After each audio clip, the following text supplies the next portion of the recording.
This book does not teach you how to become more spiritual. It shows you why you are still trying to become someone at all. Most people read sacred texts to feel elevated. This one makes you feel exposed, because it is not about reaching light. It is about losing the need to be seen in it. You are not here to feel inspired. You are here to feel undone, because the greatest illusion is not ignorance. It is the idea that your identity must survive truth. This book is not read, it is endured. The voice of the silence is not a spiritual guide. It is a dismantling of the seeker. It does not offer progress. It removes direction. It does not promise awakening. It questions who is trying to awaken. The book begins with an invisible division. There are two paths. One is the path of becoming, the path of self-improvement, the path of spiritual ambition, the path of refinement, elevation, identity. The other is the path of disappearance, where nothing is added, where everything unnecessary falls away, where the self is no longer protected. Most choose the first path because it strengthens the image. The book points to the second because it dissolves it. The silence in the title is not quietness. It is the moment when the mind stops defending its existence, when thought no longer negotiates its importance, when identity no longer asks to be preserved. The voice is not guidance, it is alignment. It is what remains when resistant. The book teaches that the greatest spiritual obstacle, it is the attachment to being someone desired. You are not trapped because you are weak. You are trapped because you are protecting a self that does not need protection. The path described is brutal to the ego because it removes ownership. No achievement is yours. No awakening belongs to you. No wisdom can be claimed. Everything that can be owned is illusion. The text speaks of three internal states. First, the one who suffers and seeks escape. Second, the one who seeks and wants transcendence. Third, the one who understands and no longer needs. This third state is terrifying because it offers no reward, no victory, no identity upgrade, only absence of struggle. The book destroys the idea that enlightenment is an achievement. It presents it as the collapse of effort. As long as you want liberation, you are still bound, because wanting assumes separation, and separation is the dream. Another central theme is compassion. Not emotional kindness, structural compassion. Not I feel for you, but there is no position above you. You do not help because you are superior. You remain because separation has ended. The enlightened one does not leave the world, not out of sacrifice, but because there is no longer a world to escape from. Escape belongs to identity. Present belongs to clarity. The book shatters spiritual fantasy. Illumination is not rising above life. It is standing inside it without defense, not controlling them, but no longer being claimed by it, not erasing suffering, but removing the one who insists it must be erased. The silence is where no narrative is needed, no justification, no becoming. It is where you no longer ask, "Who am I?" because no answer is required. And this is why the book is dangerous. It does not strengthen spiritual identity. It dissolves it. It does not replace the ego with a higher ego. It removes the structure that needs an ego at all. In the end, the voice of the silence delivers its most devastating truth. Liberation is not something that happens to you. It is what remains when there is no one left to be liberated. No hero, no seeker, no spiritual personality. Only clarity without ownership, presence without tension, silence that does not belong to anyone. And when that silence stands, there is finally a voice, not speaking, not guiding, not commanding, just the meaning of the silence. The silence spoken of in this book is not the absence of sound. It is the absence of resistance. It is the moment when the mind stops arguing with reality, when it no longer tries to secure a position, when it no longer needs to be right, special, or protected. Most people think silence is calm. It is not. Silence is honesty without distraction. Noise is comfortable. Thought is comfortable. Even suffering is comfortable when it gives the ego a role to play. But silence removes all roles. It does not allow performance. It does not allow identity to survive. That is why the book insists. The first step is not knowledge, it is surrender. Not surrender to a belief, not surrender to a doctrine, but surrender of the impulse to control what you are. The voice of the silence teaches that every form of seeking is still movement away from truth, because truth does not require motion, it requires stillness, but not the stillness of meditation, the stillness of no longer protecting a self-image. Most spiritual systems teach you how to build a better version of. This book teaches you how to see why the need for a better self exists at all. And that realization is violent to the because it exposes that growth has often been another form of escape. You were not trying to awaken. You were trying to feel safe. You were not seeking truth. You were seeking reassurance. And reassurance is the opposite of clarity. The book describes the human being as divided, not between good and evil, but between what is known and what is avoided. You already know when you are not present. You already know when you are acting. You already know when you are pretending strength. The pain is not ignorance. The pain is that you learn to ignore what you know.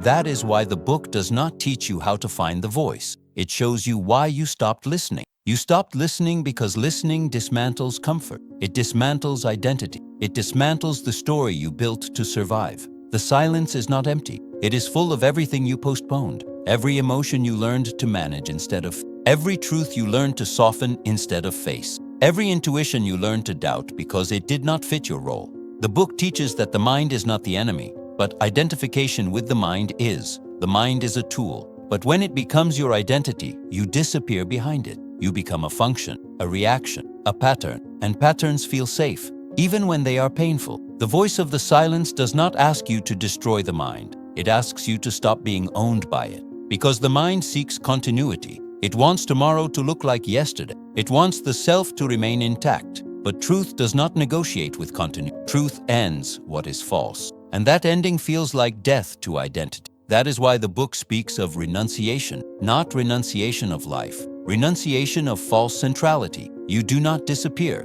You stop insisting on being the center. You stop demanding that existence validate you. You stop asking reality to prove your worth. You remain, but without tension. This is where compassion is born. Not because you become morally, but because superiority collapses. You see others without hierarchy, without comparison, without judgment. Not because you learned kindness, but because separation ended. The book teaches that the highest compassion is not action. It is presence without ego, not helping from above, not saving from below, but standing with. And this destroys the idea of the spiritual. There is no hero here. There is no ascended identity. There is no crown. Only clarity that no longer needs applause. The silence is the space where you no longer try to be someone. You no longer try to become meaningful. You no longer try to justify your existence. Meaning dissolves into presence. Effort dissolves into attention. Control dissolves into understanding. And this is why the book is because it offers no reward to the ego, no identity upgrade, no superiority, no belonging to a higher group. Only simplicity so radical that the ego cannot stand inside it. The silence is not a state. It is the end of states, not a destination, the end of movement, not a teaching, the end of needing to be taught. And in that ending, the voice, not as sound, not as guidance, not as instruction, but as alignment. You no longer ask what to do. You no longer ask who you are. You no longer ask where to go, because the questioner has dissolved. And what remains is not emptiness. It is precision without effort. It is life without interference. It is being without defense. That is the meaning of the silent, not peace, not bliss, not transcendent, truth without a center. When the voice remains, when silence is understood, nothing dramatic happens. There is no explosion, no vision, no transformation that can be displayed. What ends is quieter than anything the mind expects. What ends is the need to be someone. The book never promises a new identity. It removes the necessity of identity itself. Most people imagine awakening as becoming more aware, more spiritual, more refined, more luminous. But the voice of the silence reveals something far more unsettling. Awakening is becoming unnecessary, not invisible, not absent, unnecessary as a center.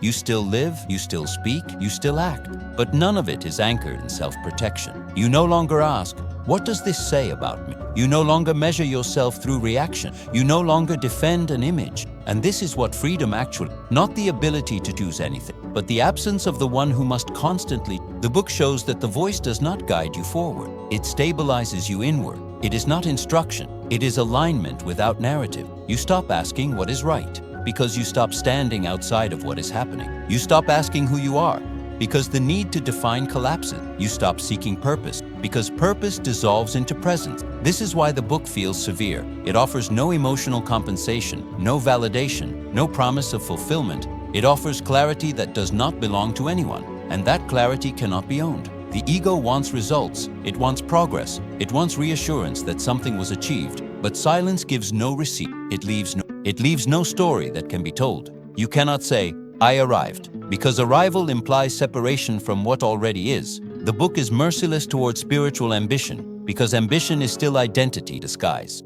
Even the desire to dissolve is still a desire. Even the wish to disappear is still a self-wanting a role. So the book goes deeper. It does not tell you to remove the ego. It removes the one who thinks removal is necessary. What remains is not humility. It is absence of hierarchy, not calm. Absence of conflict, not peace. Absence of resistance. This is why compassion becomes inevitable, not as virtue, but as structure. You no longer see others as separate stories. You see patterns of the same confusion you once carried. Not with superiority, with intimacy. There is no one above. There is no one below. Only awareness meeting itself in different forms. And because there is no hierarchy, there is no urgency to change it. You do not correct. You do not save. You do not instruct. You remain. And remaining without identity is the highest form of presence. The book also destroys the fantasy of escaping. Enlightenment is not withdrawal. It is total availability, not attachment to form, not rejection of form, but participation without ownership. You do not step out of life. You step out of claiming life as yours. This is why the enlightened one stays, not out of sacrifice, but because there is nowhere else to. There is no outside. The voice that remains is not a command. It does not tell you what to become. It does not promise security. It is simply the absence of distortion. Action happens without tension. Speech happens without defense. Movement happens without identity. There is no need to justify existence, and this is what terrifies the ego, because without justification, there is no role. Without role, there is no mask. Without mask, there is only what is. The book never describes this as happiness, because happiness is still emotional reward. It describes it as clarity, and clarity is neutral, unromantic, unimpressive, but absolute.